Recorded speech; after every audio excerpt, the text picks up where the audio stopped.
بسم اللہ الرحمن الرحیم۔ السلام علیکم، کیسے ہیں آپ سب لوگ؟ میں امید کرتا ہوں آپ سب لوگ خیریت سے ہوں گے، ٹھیک ٹھاک ہوں گے۔ آج ہم ایک نیو ناول پڑھنے جا رہے ہیں اور اس کا نام ہے محبت کا سخن۔ اس کو تحریر کیا ہے آمنہ ریاض نے۔ ناول جو ہے ایک سیکنڈ میرج بیس کہانی پر مشتمل ہے۔ جیسا کہ آپ نے ناول کا عنوان سنا محبت سے آپ لوگوں کو آئیڈیا ہوگا کہ یہ ایک رومانٹک ناول ہے، جبکہ سخن کہتے ہیں بات، اعتراض یا صحبت کو۔ چلیں تو بغیر دیر کیے ہم ناول کو شروع کرتے ہیں۔ اس نے دونوں ہتھیلیوں کو آپس میں رگڑ کر سردی کی شدت کو کم کرنا چاہا، پھر شانوں کے گرد پڑی شال کو کچھ اور مضبوطی سے اپنے گرد لپیٹا اور لکڑی کا منکش دروازہ کھیل کر باہر آ گئی۔ نرم ہوا کا سر جھونکا چہرے کو چھو کر کپ کپانے پر مجبور کر گیا تھا، ناک میں جیسے مرچیں سی گھل گئیں۔ اس نے دائیں ہاتھ سے ناک رگڑ کر اسے حرارت پہنچائی اور تیز قدم اٹھائی گیٹ کی طرف آ گئی۔ قہر کی موٹی سی تہ لان کے آخری کونے تک پھیلی ہوئی تھی۔ لرزتے ہاتھوں سے اس نے گیٹ کھول دیا۔ کار میں بیٹھے ولید قاسم نے اس سے کس قدر حیرانگی سے دیکھا۔ پھر جب وہ پورچ میں کار لاک کر رہا تھا تو وہ گیٹ بند کر کے اس طرف آ گئی۔ تم کب آئے؟ اس نے پہلے خوشگوار سی حیرت کے زیر اثر پوچھا، پھر گیٹ کی طرف دیکھا۔ اور چوکیدار کہاں ہے؟ میں شام میں آئی تھی شعیب بھائی کے ساتھ، اور چوکیدار کی بیوی بیمار ہو گئی ہے، اسی لیے تو میں بیوی کو پسند نہیں کرتا، ہر دوسرے روز بیمار ہو جانے والی صنف۔ اس کے پیچھے آتے ہوئے ولید نے افسوس سے اظہار رائے کیا تو وہ جو منکش دروازہ کھول رہی تھی رک گئی اور گردن موڑ کر بولی، ہیں؟ لیکن تم سے کس نے کہا کہ چوکیدار کی بیوی کو پسند کرتے پھرو؟ پھر سمجھانے والے انداز میں بولی، سدھر جاؤ ولید قاسم، یہ ادھر ادھر کی تانکا جھانکی تمہیں ضرور کسی دن پٹوائے گی۔ ارے خام کا پٹے ہمارے دشمن، وہ بے نیازی سے کہتا اپنے بیڈ روم کی طرف بڑھ گیا تو وہ بھی پیچھے ہی چلی آئی۔ یوں بھی ہمیں کنواروں کی کمی ہے کیا، جو ہم بیویاں دیکھتے پھریں وہ بھی دوسروں کی؟ توبہ توبہ، خدا ہمیں اس کڑے وقت سے بچائے۔ ہم تو اپنی بیوی ایسی لائیں گے جسے دیکھ کر دوسرے خوش ہوں، ہے نا؟ زینب نے فقرہ اچک کر مکمل کر دیا۔ ولید ایک پل کو اندر ہی اندر جھینپا، وہ بات کیا مفہوم دے گئی تھی؟ بکو مت، ماں جی سو گئی؟ نائی کی ناٹ ڈھیلی کرتے ہوئے اس نے پوچھا۔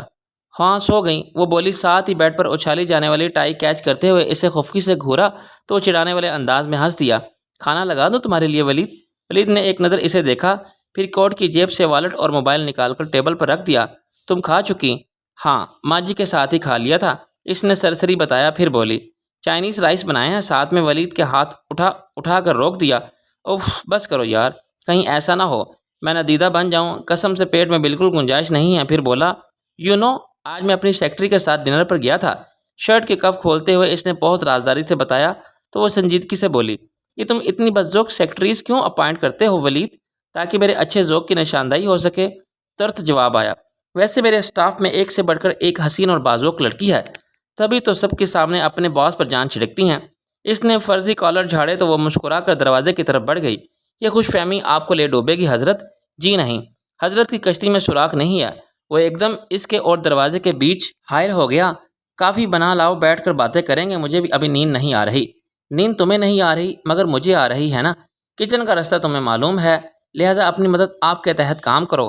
وہ اسے ہٹا کر جانے لگی مگر وہ پھر سامنے آ گیا اور بے حد مسکین صورت بنا کر بولا، اتنے دنوں سے اپنی مدد آپ ہی کر رہا تھا، اب آ ہی گئی ہو تو یہ کار خیر کرتی جاؤ، بہت ساری دعائیں دوں گا۔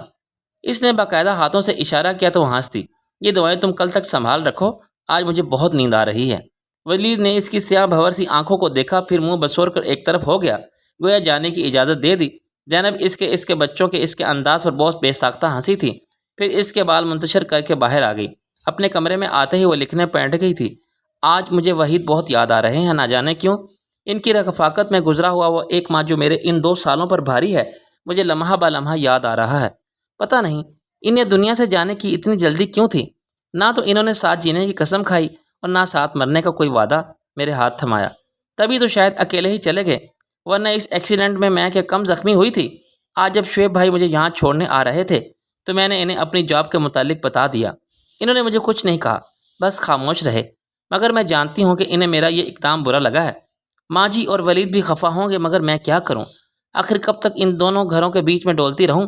ایسا نہیں ہے کہ مجھے روپے پیسے کی ضرورت ہے، یہ ضرورت تو شعیب بھائی، تہمینہ بھابھی، ماں جی وقتاً بنا کہیں پوری کر دیتے ہیں، مگر اب میں کسی پر بوجھ نہیں بننا چاہتی۔ کل کو بھابھی اگر روایتی بھابھی بن گئیں، خدا نہ خواستہ، تو ماں جی تو ہیں نا جنہوں نے پھپھی یا ساس کی بجائے مجھے بالکل ماں کی سی محبت دی ہے۔ پھر اگر کل کو ولیدی بیوی، خیر آنے والا وقت تو ہر ایک کو ڈراتا ہے اور میں تو اسی ہر ایک میں شامل ہوں، اب میں سو جاتی ہوں کیونکہ مجھے بہت نیند آ رہی ہے۔ کچن سے کھٹ پٹ کی آوازیں آ رہی ہیں، یقیناً ولید کافی بنا رہا ہوگا۔ میرا خیال ہے اب اس کا بھی کوئی بندوبست کر ہی دینا چاہیے۔ ویسے وہ مجھے بے حد پیارا ہے، بالکل وحید کی کاربن کاپی ہے، بس یہاں سنجیدگی نہیں ہے۔ وہ کچھ اور بھی لکھنا چاہتی تھی مگر نیند کی دیوی کچھ ایسی مہربان ہوئی کہ وہ لائٹ بھی آف نہ کر سکی۔ ولید، تمہیں خدا کا واسطہ ہے، اب اٹھ بھی چکو۔ چوتھی بار دروازے میں سے منہ نکال کر چیخنے کی بجائے اس نے اندر آ کر کمبل ہی کھینچ لیا، اور یہ ترکیب ہمیشہ کی طرح کارگر رہی تھی۔ تم ہمیشہ بدصورت ولن کی طرح انٹری دیا کرو زینب خاتون، نیند سے بوجھل آواز میں وہ جھنجھلا کر بولا۔ اب کیا میں نے؟ وہ مسکراہٹ دبا کر کمبل سمیٹنے لگی۔ کیا؟ اٹھ بیٹھا، پھر انگلیوں سے بال سنوارتے ہوئے بولا۔ ساری ہی شادی اچھی طرح سے ہو گئی، اب تو بس میں اپنی دلہن کا گھونگھٹ اٹھانے ہی والا تھا کہ تم ٹپک پڑی۔ ہاں، تم اور تمہارے خواب۔ کیوں کیا خرابی ہے میرے خواب میں؟ وہ لڑنے کو تیار تھا۔ معاف کرو مجھے، کوئی خرابی نہیں ہے تمہارے خوابوں میں، وہ بولی۔ میں یہ کہہ رہی تھی کہ تم ناشتہ تیار کر چکی ہو، میں 5 منٹ میں تیار ہو کر آ جاؤں، اور دیر کرنے کی صورت میں مجھے کچھ بھی کھانے کو نہیں ملے گا، یہی نا؟ ولید نے تائید طلب نظروں سے اسے دیکھا، پھر جھٹکے سے کھڑے ہوتے بولا۔ تم چلو، میں 5 منٹ کی بجائے 4 منٹ میں تیار ہو کر آ رہا ہوں۔ پھر اپنے کہنے کے مطابق وہ 4 منٹ میں ہی آیا تھا۔ تب تک وہ اور ماجی ناشتہ شروع کر چکی تھی۔ تم آفس کتنے بجے جاؤ گے ولید؟ ولید جو اخبار سامنے پھیلائے جلدی ہیڈ لائنز پر نظریں دوڑا رہا تھا، سر اٹھا کر اسے دیکھا، پھر اخبار ایک طرف ڈال کر آملیٹ والی پلیٹ اپنے آگے گھسیٹ لی۔ اتنے بجے روز جاتا ہوں، کیوں؟ اس نے بتا کر پوچھا۔ میں بھی تمہارے ساتھ چلتی ہوں۔ ولید نے کس قدر حیرانگی سے اسے دیکھا۔ آفس؟ زینب مسکرائی۔ ابھی وہ اسے لاہور آنے کا مقصد نہیں بتانا چاہتی تھی۔ نہیں، آفس تم اکیلے ہی جانا، مجھے کہیں اور جانا ہے۔ ہیں؟ یعنی لفٹ چاہیے؟ وہ اس بات میں مسکرا دی۔ پھر جب وہ چائے کا آخری سپ بھی حلق میں اتار چکا تھا تو اٹھتے ہوئے بولا، اچھا ماجی میں جا رہا ہوں، اور میں بھی۔ زینب بھی اٹھ کھڑی ہوئی۔ ماجی نے بہت شفقت سے دونوں کے سر پر ہاتھ پھیرا تھا اور نصیحت بطور خاص ولید کو کی تھی۔ جی ماجی، میں سلو ڈرائیور ہی کروں گا، اور پھر یہ جانشین ہے نا آپ کے میرے ساتھ؟ اس نے زینب کی طرف اشارہ کیا تھا۔ اس کے بعد وہ یکے بعد دیگرے باہر نکلے تھے۔ کہاں ڈراپ کروں تمہیں؟ مین روڈ پر آتے ہی اس نے پوچھا تھا۔ ڈی پی ایس کے سامنے۔ زینب نے حت المقتور سرسری انداز اختیار کیا تھا، اس کے باوجود وہ چونک گیا۔ ایک نظر اسے دیکھا، پھر ونڈو اسکرین سے باہر نظریں جماتے ہوئے بولا، ڈی پی ایس اسکول؟ زینب نے سر ہلا کر اس کے شک پر تصدیق کی مہر لگا دی۔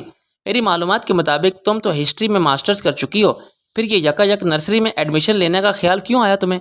اس کی شرارت کو نظر انداز کرتے ہوئے سنجیدگی سے بولی، مجھے جاب مل گئی ہے ولید، اور آج ہی سے جوائن کرنا ہے۔ اسے پتہ تھا کہ یہ بات ماجی کی طرح ولید کو بھی بری لگے گی، انہیں تو وہ کسی طرح راضی کر ہی چکی تھی، اور اب اپنی بات کا رد عمل اس کے چہرے پر صاف دیکھ رہی تھی۔ تم؟ اس نے کچھ کہنے سے کے لیے منہ کھولا، پھر فوراً ہی لب بھینچ کر نظریں باہر نکال دیں۔ آنکھوں میں صاف درستگی اور خفگی جیسے تاثرات نظر آ رہے تھے۔ کار کی اسپیڈ بھی غیر معمولی حد تک بڑھا دی گئی تھی۔ زینب نے اس کے تنے ہوئے چہرے کو دیکھا، پھر خاموشی میں ہی عافیت جانی۔ اگرچہ اسکول میں پہلا دن تھا، مگر چونکہ اس کا ذہن ولید میں اٹکا ہوا تھا، سو وہ کچھ بھی ڈھنگ سے نہ کر پائی۔ واپسی اسکول وین سے ہوئی تھی۔ ولید کے آنے میں ابھی کچھ دیر تھی، سو وہ ماجی کے کمرے میں آ گئی اور اسے دیکھ کر مسکرائی تھی۔ یہ مسکراہٹ غالباً ان کی شخصیت کا حصہ تھی، کیونکہ ولید کو دیکھ کر بھی ایسی ہی مسکراہٹ کی کرنیں ان کے ہونٹوں پر دمکتی تھیں۔ کیسا رہا اسکول کا پہلا دن؟ جی بس ٹھیک رہا، وہ تکان زیادہ سا جواب دے کر ان کے ساتھ ہی کمبل میں گھس گئی۔ ماجی کے بڑی محبت سے اس کی پیشانی سے بال سمیٹے تھے۔ تھک گئی ہو نا؟ وہ واقعی تھک گئی تھی، مگر ان کا خیال کرتے ہوئے ہنس کر نفی میں سر ہلا دیا، مگر ان کی تسلی نہیں ہوئی تھی۔ اسی لیے تو میں تمہیں روک ہی رہی تھی، آخر ضرورت ہی کیا ہے تمہیں نوکری کی؟ گھر میں فارغ رہ کر میں بہت بور ہو چکی ہوں ماجی۔ پچھلے سال تک تو پڑھائی تھی، مگر اب… ولید کو اندر آتا دیکھ کر وہ خاموش ہو گئی۔ السلام علیکم ماجی۔ اس نے بڑی سنجیدگی سے آ کر ماجی کے سامنے سر جھکایا تھا۔ آج تم جلدی کیسے آ گئے ولید؟ اس کی پیشانی پر پیار کرتے ہوئے انہوں نے کس قدر تشویش سے دریافت کیا تھا کہ وہ کرسی گھسیٹ کر ان کے قریب ہی بیٹھ گیا۔ کچھ خاص وجہ نہیں، دراصل سر میں درد تھا۔ تم کپڑے بدل لو، تب تک میں کھانا گرم کر دیتی ہوں، اس کے بعد چائے پی کر کچھ دیر کے لیے سو جاؤ، درد ٹھیک ہو جائے گا۔ آپ بیٹھے ماجی، میں گرم کر لیتی ہوں۔ زینب نے روکنا چاہا تو وہ بولی، تم بھی تو تھکی ہوئی ہو۔ وہ باہر نکل گئیں۔ زینب جو کچھ سوچ کر رک گئی تھی، پہلے بند دروازے کو دیکھا، پھر اسے۔